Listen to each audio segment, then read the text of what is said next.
Blackburn McBride here, transformational life coach and author. Today I'm going to be speaking about confidence, which really means speaking about navigating through fear. When we think about the way things work in this universe, there is a particular law that has been called the law of polarity. And it simply means that we get to know things by recognizing contrast.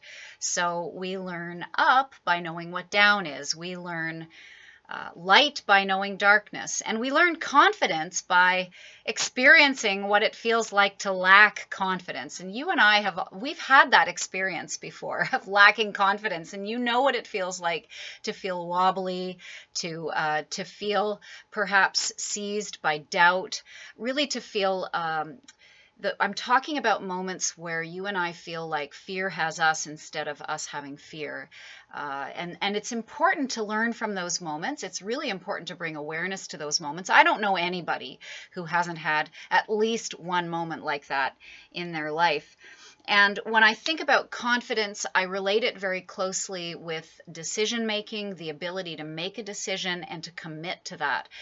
For me, decision and commitment are synonymous, and you want to have follow through with the commitment. And so there is a thought leader. His name was Raymond Charles Barker. He wrote this book, The Power of Decision, in the 20th century, in the late 20th century. And this is a great book. I highly recommend this book on personal development. He was a bright light in this field. And he had a very simple success formula that I will relate to you right now. And it's simply this, and I'm paraphrasing. Barker said, decide what it is you want, decide you shall have it, and take action until you achieve it. Whatever it is that you're dreaming up for yourself, decide you are having that thing, you're experiencing that thing, and take action. Keep going. So the advice seems really simple. When you think about thought leaders today who, anytime they're asked, anytime somebody who is a leading light in this industry is asked, how do I navigate fear?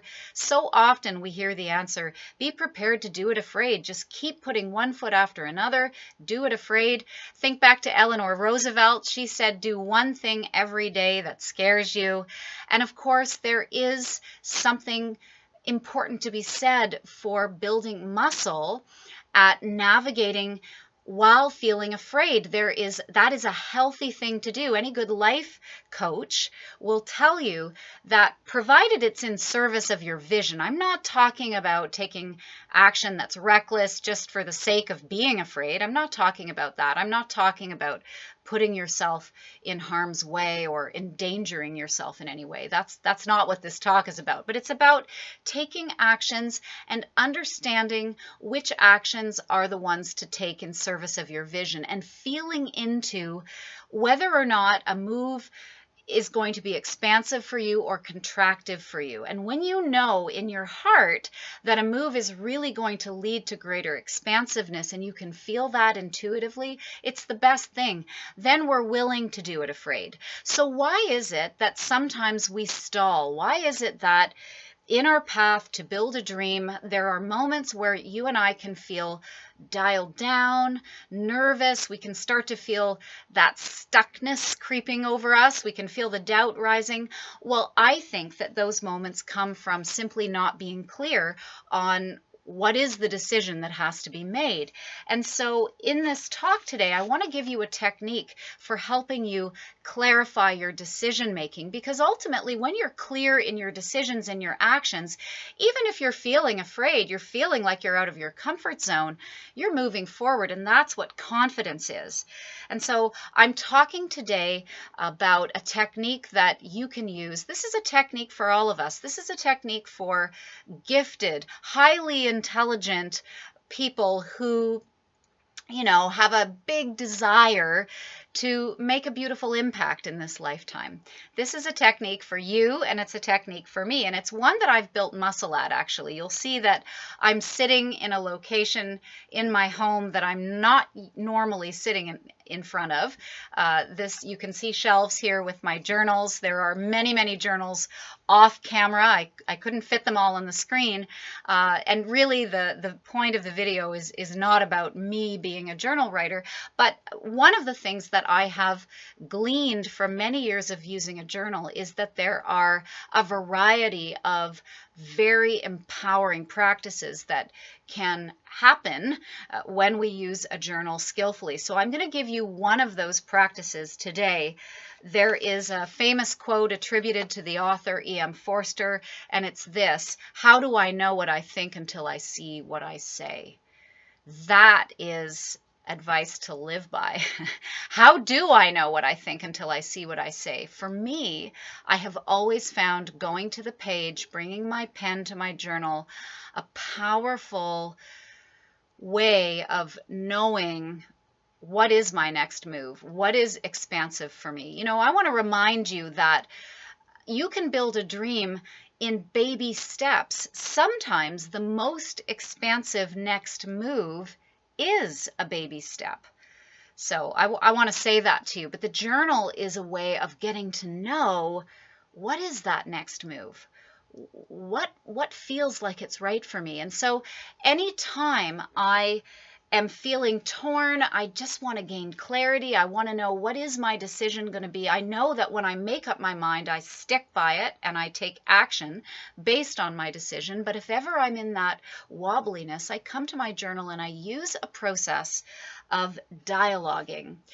Now, there are a number of different dialogue processes that you can use in your journal writing experience. And whether or not you've ever kept a journal, whether or not you've built years of muscle in journaling, as I have, or, you know, perhaps you're somebody who has an aversion to it up until now, you've just thought, no, that's not my thing. I want to say to you, this process will work for you if you work it. And what it is it's a process of actually having a dialogue with your inner guidance system. So you can call it your higher self, your higher power if you like. Call it anything you like.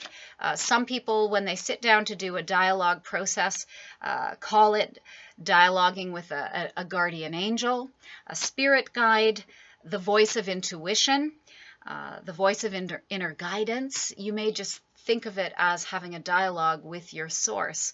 Whatever works for you when it comes to characterizing this higher self will work for you. That's the bottom line. And so it has to feel authentic.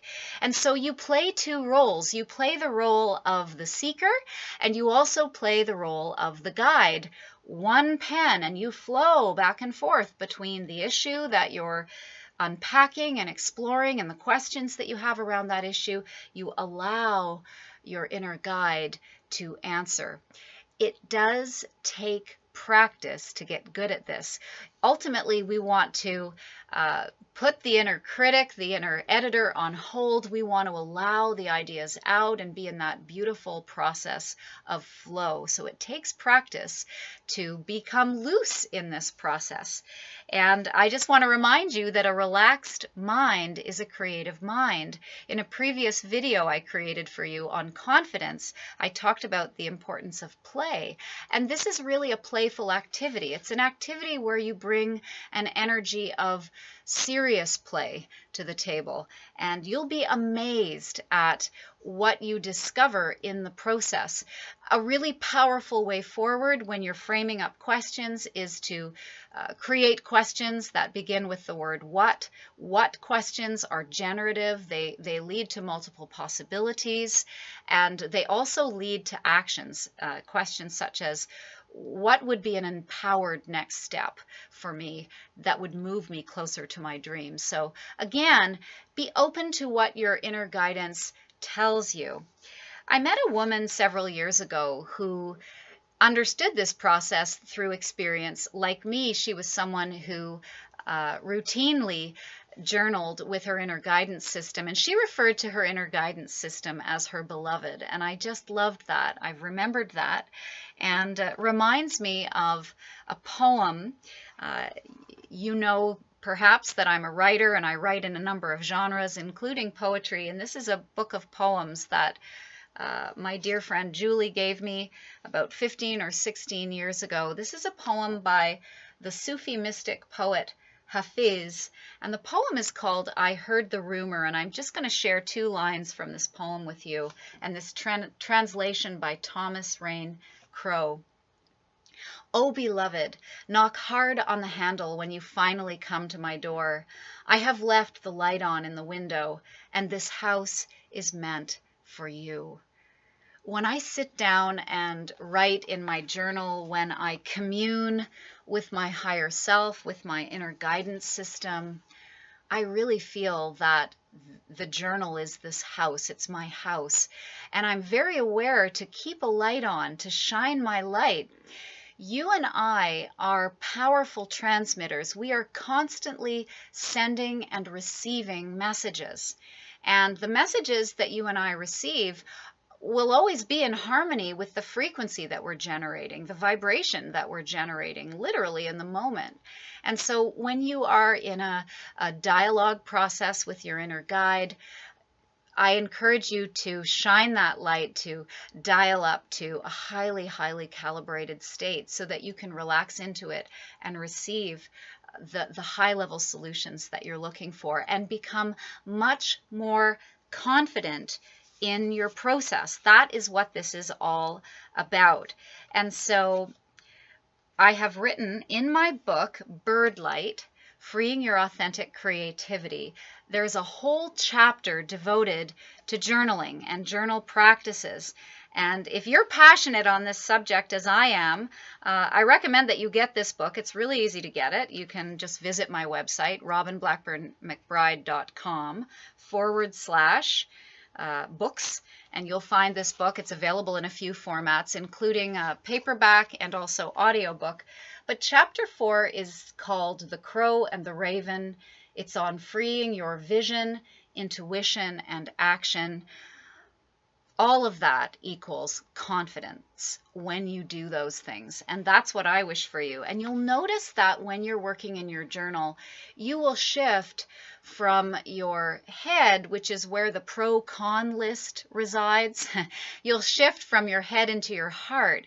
And it's really from the heart where we make our most important and valuable decisions. So when you think about the decisions a human being makes in a lifetime, do I marry this person? Do I have this child? Do I write the book? Do I stay in a job that doesn't feel like it gives me life anymore? Do I find a new job, a new career? Do I reframe my relationship with the work that I do in the world to release more of my energy and unpack me to give my gifts? Do I invest in myself, in a support structure to take me to my next level? And whenever I ask myself that question, I also ask the question, what is it costing me not to take that next step?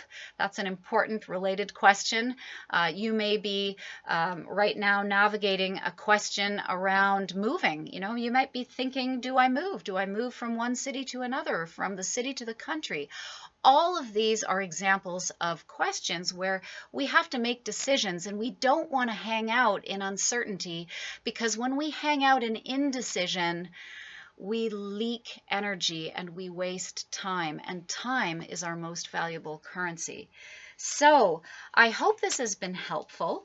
I trust it has been, and I will be speaking next time a little bit more on the journaling process. I'll be specifically looking at journaling into results. And until then, I encourage you to write to me. Let me know how the dialogue journal process goes with you. I would love to know what comes up for you if you have some aha moments in this. I would also be happy to take your questions. I will respond to those questions.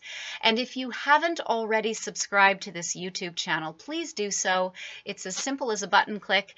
And if this material resonates with you and you know that a friend would value it, please share. I wish you confidence. I wish you joy. I wish you every success. Bye for now.